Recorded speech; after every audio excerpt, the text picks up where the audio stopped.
Hello दोस्तों, CV classes के YouTube platform पे आपका फिर से स्वागत है।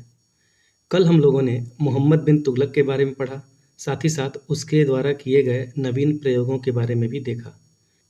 जैसा कि 20 मार्च 1351 ईस्वी को मोहम्मद बिन तुगलक की मृत्यु एक विद्रोह को दबाने के दौरान ठट्टा में हो गई। उसके बाद उसके बाद दिल्ली सल्तनत का जो नया सुल्तान बना वह था फिरोज शाह तुगलक, जिसने 1351 से लेके 1388 ईस्वी तक दिल्ली सल्तनत पर शासन किया। अगर फिरोज शाह तुगलक की बात करें तो फिरोज शाह तुगलक मोहम्मद बिन तुगलक का चचेरा भाई था तथा फिरोज शाह के पिता का नाम रजब था और यह एक तुर्क थे। फिरोज शाह तुगलक की माँ एक राजपूत थी जिसका नाम बीबी नेला था। जब मोहम्मद बिन तुगलक की मृत्यु 20 मार्च 1351 को हो जाती है तो वहीं पर 3 दिन बाद 23 मार्च 1351 ईस्वी में ठट्टा में ही फिरोज शाह तुगलक का राज्याभिषेक किया जाता है। उसके बाद फिरोज शाह तुगलक दिल्ली आ जाता है और दिल्ली में फिर से उसका राज्याभिषेक अगस्त 1351 ईस्वी में किया जाता है। इस प्रकार दिल्ली सल्तनत का यह प्रथम शासक था जिसने अपना 2 बार राज्याभिषेक कराया। पहला राज्याभिषेक उसने ठट्टा में 23 मार्च 1351 को कराया और दूसरा राज्याभिषेक उसने अगस्त 1351 में दिल्ली में कराया। तो आपसे पूछा जा सकता है कि दिल्ली सल्तनत का वह कौन सा सुल्तान था जिसने अपना राज्याभिषेक 2 बार कराया? तो वह था फिरोज शाह तुगलक। बढ़ते हैं आगे। जैसा कि आप सबको पता है कि अलाउद्दीन तथा मोहम्मद बिन तुगलक के कार्यकाल में उलेमाओं को राज्य के नियमों में हस्तक्षेप करने का अधिकार नहीं था। अलाउद्दीन ने तो उलेमाओं को राज्य से बाहर ही रखा था और उसने जो राजत्व का सिद्धांत दिया था उसमें कहा था कि राज्य हमेशा धर्म से ऊपर होता है। तो सबसे पहले शासक बनने के बाद फिरोज शाह तुगलक ने उलेमाओं को संतुष्ट करने के लिए उन्हें बहुत सारे ऊंचे पदों पर नियुक्त किया। इस प्रकार उसने उलेमाओं को और अमीरों के प्रति तुष्टीकरण की नीति अपनाई। सबसे पहला जो उसने कार्य किया, उसने अमीरों और इक्तेदारों का पद आनुवंशिक बना दिया। कहने का मतलब है यदि किसी इक्तेदार की मृत्यु हो जाती है तो उस पद पे उसका बेटा बैठेगा, या फिर अगर उसका बेटा नहीं है तो उसका कोई रिश्तेदार, और यदि कोई रिश्तेदार नहीं है तो उसका गुलाम उस पद पे आसीन होगा। तो इस प्रकार उसने तुष्टीकरण की नीति अपनाई ताकि अमीरों और इक्तेदारों को खुश रख सके। इसका एक कारण और था, क्योंकि हमने देखा कि किस प्रकार से मोहम्मद बिन तुगलक के मृत्यु के समय दिल्ली सल्तनत से जो राज्य दूर थे उन्होंने अपनी स्वतंत्रता घोषित करना शुरू कर दिया था। तो अमीरों और इक्तेदारों के पद को आनुवंशिक बना के फिरोज शाह तुगलक ने यह सोचा कि वह दिल्ली सल्तनत के विघटन को रोक सकता है। साथ ही साथ उसने यह नियम भी अपनाया कि वह केवल उन्हीं प्रदेशों पर शासन करेगा जिन पर नियंत्रण दिल्ली से की जा सकती है, और इसलिए उसने दक्षिण भारत और दक्कन पर फिर से अपना अधिकार जमाने का प्रयास नहीं किया। इसका मतलब यह नहीं है कि उसने कोई अभियान नहीं किया। उसने बंगाल पर 2 बार अभियान भी किया, किंतु फिर भी वह विफल रहा और बंगाल भी दिल्ली से अलग हो गया। अमीरों और इक्तेदारों का पद आनुवंशिक बनाने के बाद उसने सेना के पद को भी आनुवंशिक बना दिया। इसका मतलब यह था, यदि कोई सिपाही की मृत्यु हो जाती है तो उसके स्थान पर उसका बेटा या फिर उसका गुलाम सैनिक में भर्ती किया जाएगा।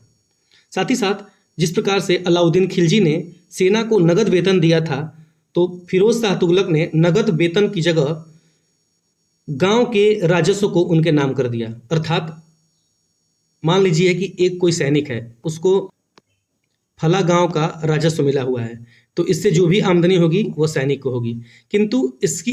किंतु इससे एक समस्या यह पैदा हो गई कि सैनिक तो हमेशा किसी न किसी अभियान के दौरान रहते हैं, या फिर वह अपने उस गांव से अलग रहते हैं जहां की भू राजस्व उनको मिली है। इससे उनको किसी तीसरे व्यक्ति को भू राजस्व वसूल करने के लिए रखना पड़ता था, और इस बिचौलिए की वजह से उसके राजस्व में कमी आई। साथ ही साथ सिपाहियों में इसके कारण शिथिलता भी आई, क्योंकि उनको पता था कि अगर वह कुछ भी नहीं करेंगे तभी भी इससे उनका राजस्व मिलता रहेगा। अब अमीरों, इक्तेदारों तथा सेना और उलेमाओं के पद को अनुवांशिक बनाने के बाद फिरोज शाह तुगलक ने सरकारी पदों को भी वंशानुगत बना दिया और इससे इसका सबसे बड़ा नुकसान यह हुआ कि योग्य लोग अब उस पद तक नहीं पहुंच सकते थे। तो इस प्रकार उसने ये सब काम यह सोचकर किया कि इससे उसके राज्य का विघटन रुक जाएगा। इसके बाद फिरोज शाह तुगलक ने उलेमाओं का साथ लेने के लिए स्वयं को सच्चा मुसलमान कहा, साथ ही साथ अपने राज्य को विशुद्ध इस्लामिक राज्य घोषित कर दिया। इस प्रकार अपने राज्य को इस्लामिक राज्य घोषित करने वाला वह प्रथम दिल्ली सल्तनत का शासक बना तथा वो सभी प्रयास किए जिससे उलेमा खुश रहें, जैसे कि उसने ब्राह्मणों पर भी जजिया कर लगाया।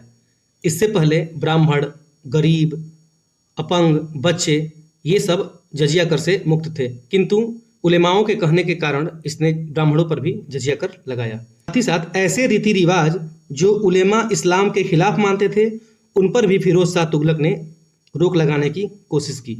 अगर उदाहरण की बात करें तो स्त्रियों को इबादत करने और मन्नतें मांगने के लिए पीरों की मज़ारों पर जाने से भी रोक लगा दी गई। तो हमने देखा कि किस प्रकार ब्राह्मणों पर जजिया कर भी लगाया उसने और साथ ही साथ ऐसे नियम जो गैर इस्लामिक मानते थे उन नियमों पर भी रोक लगा दी गई। आपको जान के हैरानी होगी कि एक बार तो ब्राह्मण को सरेआम इस वजह से जला दिया गया क्योंकि वह मुसलमानों को कुछ उपदेश दे रहा था। तो आप देख सकते हैं कि किस प्रकार उसने उलेमाओं को खुश करने के लिए कार्य किया। उलेमाओं को खुश करने के लिए ही उसने पहली बार राज्य के पैसे पर हज करने की व्यवस्था की। इस प्रकार राज्य के पैसे पर हज की व्यवस्था करने वाला वह प्रथम सुल्तान बना। इसके साथ साथ फिरोज शाह तुगलक ने कुछ कार्य भी किए, जैसे फिरोज शाह जब सुल्तान बना तो उसके बाद उसने सभी प्रकार के कर्ज माफ कर दिए जो लोगों ने लिए थे।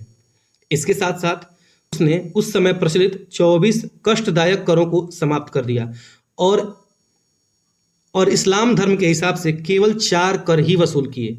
हालांकि वह किसानों से उपज का 1/5 से 1/3 भाग ही लगान के रूप में वसूल करता था। इस प्रकार उलेमाओं के इस्लामिक नियम के अनुसार उसने केवल 4 कर ही वसूल किए। पहला जजिया, दूसरा जकात, तीसरा खराज और चौथा खुम्स। इसके बारे में हम लोगों ने डिटेल पूर्वक पढ़ा है, फिर भी इसका उल्लेख हम कर देते हैं। जजिया ऐसा कर था जो गैर मुस्लिम जनता से लिया जाता था। जकात अमीर मुसलमानों से लिया जाता था और उसका उपयोग गरीब मुसलमानों की भलाई के लिए किया जाता था। खराज की बात करें तो खराज एक कृषि कर था जो कि गैर मुसलमानों से लिया जाता था। खुम्स युद्ध का धन था जिसमें सुल्तान का भाग 1/5 और सैनिकों का भाग या जनता का भाग 4/5 होता था। इस प्रकार सुल्तान फिरोज शाह तुगलक ने ये 4 कर ही वसूल किए। साथ ही साथ ऐसा नहीं था कि केवल फिरोज शाह तुगलक ने उपर्युक्त कार्य ही किए। फिरोज शाह तुगलक का मानना था कि राज्य सिर्फ इस बात के लिए नहीं है कि वह लोगों को केवल सजा दे और उनसे कर वसूले, बल्कि राज्य एक कल्याणकारी संस्था है और इसलिए उसने राज्य के कल्याणकारी स्वरूप की स्थापना की और इसके लिए वह प्रशंसा का पात्र है। तो चलिए हम उसके कुछ कल्याणकारी कार्यों के बारे में जानते हैं। सबसे पहले उसने दीवान ए खैरात की स्थापना की, उसके साथ दारुल ए सफ़ा की और रोजगार दफ्तर की स्थापना की। उसने दीवान ए इस्तिहाक की स्थापना की और दीवान ए बंदगान की स्थापना की। अब हम इन सब के बारे में एक एक करके विस्तार पूर्वक जानेंगे। क्योंकि ये सारे पॉइंट्स एग्जाम की दृष्टि से बहुत ही ज़्यादा उपयोगी हैं। साथ ही साथ इससे आपकी अवधारणा भी विकसित होगी। और एक बात बता दें कि अगर आप लोगों को हमारा वीडियो लेक्चर पसंद आ रहा है तो इस वीडियो को लाइक जरूर करें। साथ ही साथ अगर अभी तक आप लोगों ने हमारे चैनल को सब्सक्राइब नहीं किया है तो सब्सक्राइब भी करें। साथ ही साथ इसको दूसरे लोगों तक पहुंचाएं भी, ताकि उन सबको भी इसका लाभ मिल सके। बढ़ते हैं आगे। फिरोज शाह तुगलक ने जो सबसे पहली संस्था की स्थापना की वह था दीवान ए खैरात। इसके अंतर्गत गरीब मुस्लिमों को, अनाथ महिलाओं को, साथ ही साथ विधवाओं और गरीब मुस्लिम लड़कियों की विवाह की भी व्यवस्था की गई थी। गरीब मुस्लिमों की मदद की जाती थी और साथ ही साथ गरीब मुस्लिम लड़कियों के विवाह के लिए धनराशि भी प्रदान की जाती थी। तो ये योजना उस समय के लिए काफ़ी उपयोगी सिद्ध हुई। फिरोज शाह तुगलक का दूसरा जो कार्य था वो था दारुल सफ़ा नामक सरकारी अस्पताल का निर्माण करना। जिसमें सबका मुफ्त में इलाज होता था। तीसरा जो उसने कार्य किया वह किया रोजगार दफ्तर की स्थापना की, और यह दफ्तर बेरोजगारों के लिए था। इसमें बेरोजगारों के आंकड़े सुरक्षित किए जाते थे और उनके लिए। उसके बाद चौथे कार्य के रूप में उसने दीवान ए इश्तियाक नामक संस्था की स्थापना की, जो कि पेंशन विभाग का कार्य करता था। जो भी सरकारी कर्मचारी या फिर सेना के लोग थे, उनको पेंशन देने के लिए इस संस्था की स्थापना की थी। तो इस प्रकार से उसने ये विभिन्न उल्लेखनीय कार्य किए। साथ ही साथ फिरोज शाह तुगलक ने एक अनोखे संस्था की स्थापना की, जो था दीवान ए बंदगान। फिरोज शाह तुगलक ने अपने अधिकारियों को आदेश दिया कि वे जब भी किसी स्थान पर हमला करें तो वहां से सुंदर और अच्छे परिवार में उत्पन्न लड़कों को चुनकर सुल्तान के पास में गुलाम के रूप में भेज दें, क्योंकि सुल्तान गुलामों का काफ़ी ज़्यादा शौकीन था। और तत्कालीन स्थिति को देखते हुए यह बात सही भी थी, क्योंकि सुल्तान अपने मालिक के प्रति बहुत ज़्यादा वफादार रहते थे। ये बात अलग है कि उनकी मालिक की मृत्यु के बाद वह उतने विश्वसनीय नहीं होते थे। धीरे धीरे करके फिरोज शाह तुगलक के दरबार में 1,80,000 दासों की संख्या हो गई थी, और इन्हीं दासों की देखरेख के लिए उसने दीवान ए बंदगान नामक संस्था की स्थापना की। साथ ही साथ फिरोज शाह तुगलक ने अपने समय में सिक्के भी जारी किए थे। फिरोज शाह तुगलक द्वारा अद्धा एवं विख नामक सिक्का चलाया गया था। अद्धा पीतल से बना हुआ सिक्का था, तथा विख की बात करें तो विख तांबा और चांदी के मिश्रण से बना सिक्का था। इस प्रकार सुल्तान ने अद्धा एवं विख नामक सिक्के प्रचलित किए। ये सारे पॉइंट्स एग्जाम में पूछे जाते हैं। पूछा जा सकता है कि अद्धा और विख नामक सिक्का किस सुल्तान ने चलाया था। फिरोज शाह तुगलक ने जो चांदी के सिक्के जारी किए थे उनको ससगानी सिक्के कहते थे, तो ये भी इंपॉर्टेंट है, इसको ध्यान रखेंगे।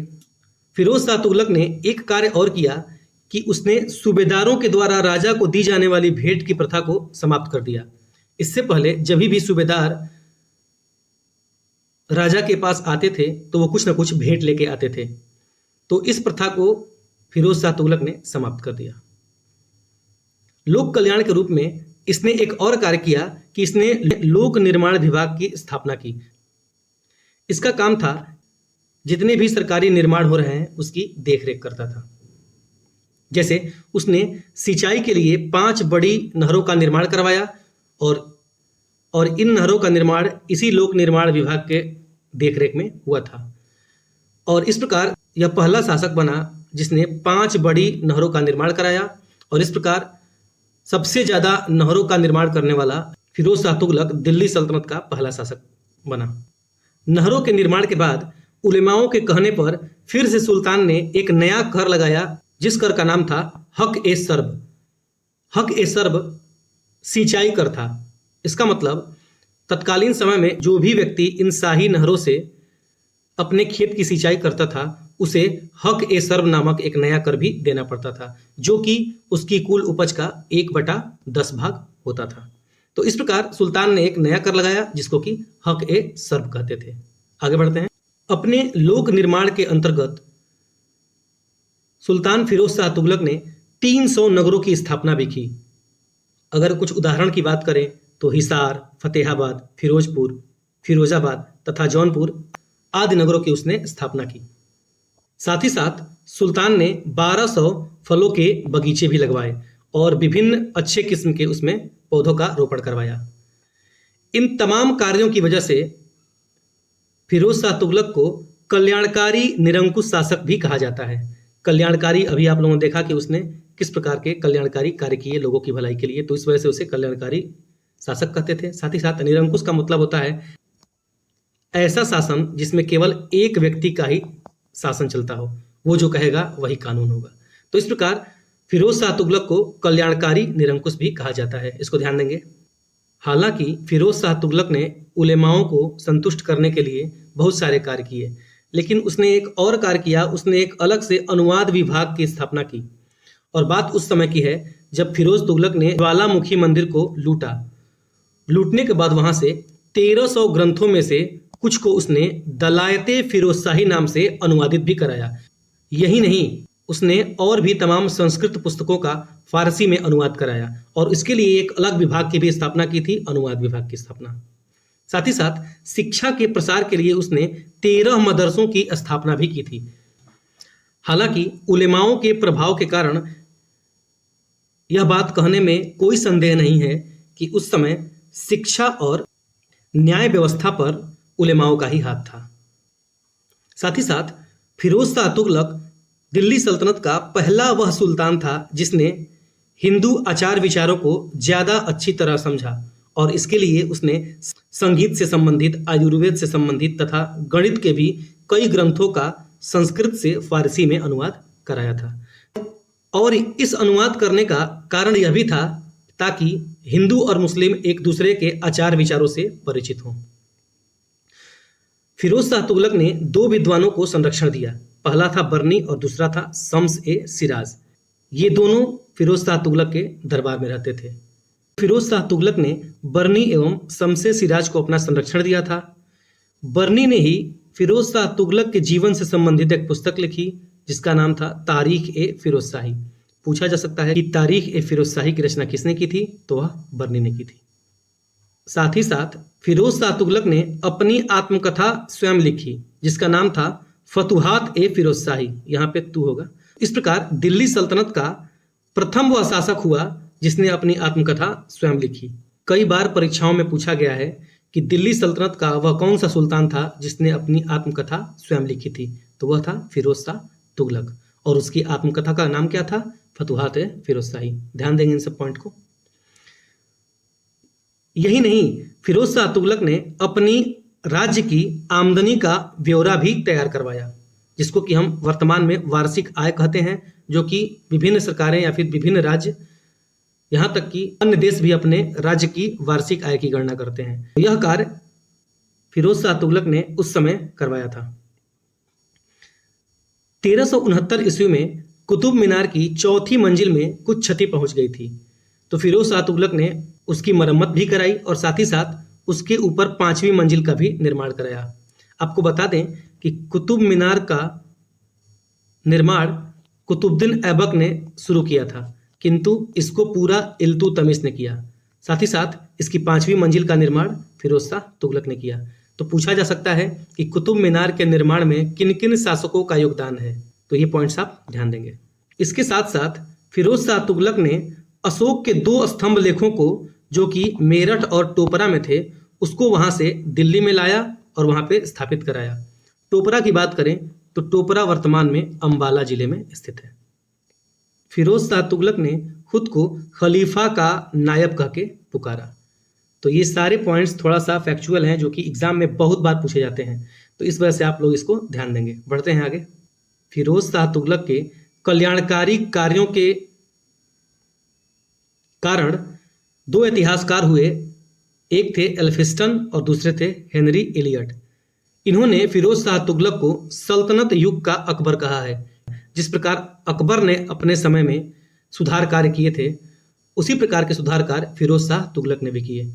इस वजह से एल्फिंस्टन और हेनरी एलियट ने फिरोज शाह तुगलक को सल्तनत काल का अकबर कहा है। अंत में फिरोज शाह तुगलक की मृत्यु 1388 ईस्वी में हो जाती है। 1388 ईस्वी में फिरोज शाह तुगलक की मृत्यु के बाद फिर से गद्दी को लेकर संघर्ष शुरू हो गया, जैसा कि हर बार होता है। किंतु इस बार एक विशेष स्थिति यह थी कि फिरोज शाह तुगलक ने 1,80,000 गुलामों की फौज खड़ी की थी। अब वो भी इस युद्ध में कूद पड़े। साथ ही साथ अन्य क्षेत्रीय राज्य भी अपने आप को स्वतंत्र करने लगे और वहां पे स्वतंत्र रूप से शासन करने का प्रयास करने लगे। इसी बीच गुलामों की ही सहायता लेकर तुगलक शाह दिल्ली का नया शासक बना। तुगलक शाह का अन्य नाम मोहम्मद भी मिलता है।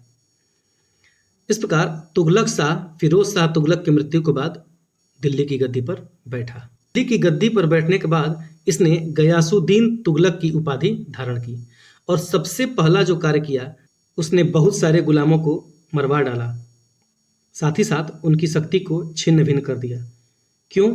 क्योंकि आपको मैंने बताया कि गुलाम अपने मालिक के प्रति ही वफादार रहते थे। उसके बाद उसके उत्तराधिकारी के प्रति वह वफादार रहेंगे, ये कुछ कहा नहीं जा सकता था। तुगलक शाह कुछ दिनों के लिए ही सुल्तान के पद पर रहा। उसके कुछ दिन बाद अबू बकर सुल्तान बना, लेकिन यह भी अल्पकाल के लिए ही सुल्तान के पद पर हुआ। फिर 1394 ईस्वी में नासिरुद्दीन महमूद शाह शासक बना और इस प्रकार नासिरुद्दीन महमूद शाह तुगलक वंश का अंतिम शासक था। इसने कुल 1394 ईस्वी से लेके 1412, यहाँ पे 1412 होगा, 1412 ईस्वी तक शासन किया। जैसा कि मैंने बताया कि जब केंद्र में शक्ति कमजोर पड़ जाती थी तो आसपास के सारे राज्य अपने आप को स्वतंत्र घोषित करने लगते थे। इसी क्रम में दक्षिण भारतीय राज्य बंगाल, खानदेश, गुजरात, मालवा, राजस्थान, बुंदेलखंड आदि अनेक राज्य स्वतंत्र होने लगे। साथ ही साथ दिल्ली के आसपास के क्षेत्र भी खुद को स्वतंत्र करने लगे, जिससे दिल्ली का क्षेत्र दिल्ली से केवल पालम तक ही रह गया।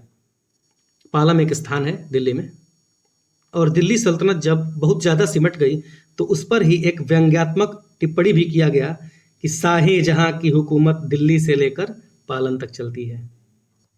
नासिरुद्दीन महमूद के समय ही मलिक सरवर नाम के एक हिजड़े ने मलिक उस सर्क उपाधि के साथ जौनपुर नगर की स्थापना की और वहां पे स्वतंत्र रूप से शासन किया। मलिक सरवर को ख्वाजा जहां भी कहा जाता था, इसको ध्यान देंगे। ये पूछा जा सकता है कि जौनपुर नगर की स्थापना किसके शासनकाल के दौरान हुई, तो नासिरुद्दीन महमूद के शासनकाल में। किसने की, तो मलिक सरवर नाम का एक हिजड़ा।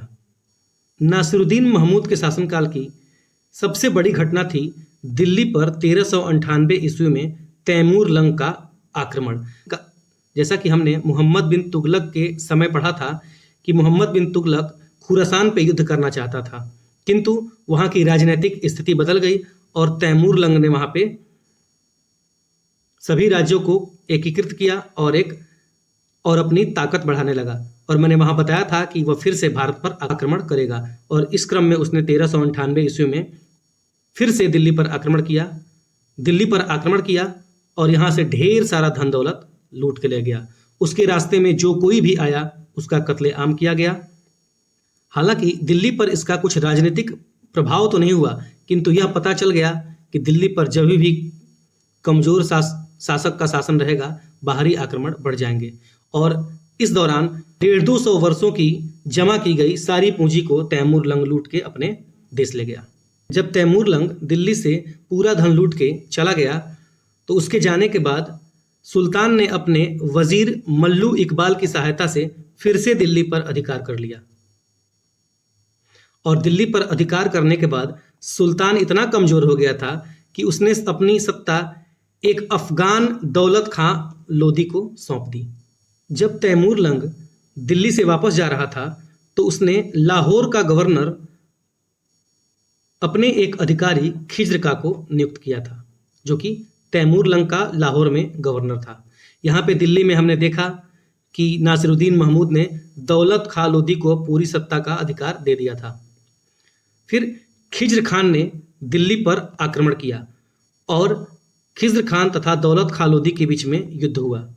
इस युद्ध को खिज्र खान जीत जाता है और दौलत खां लोदी की हार होती है।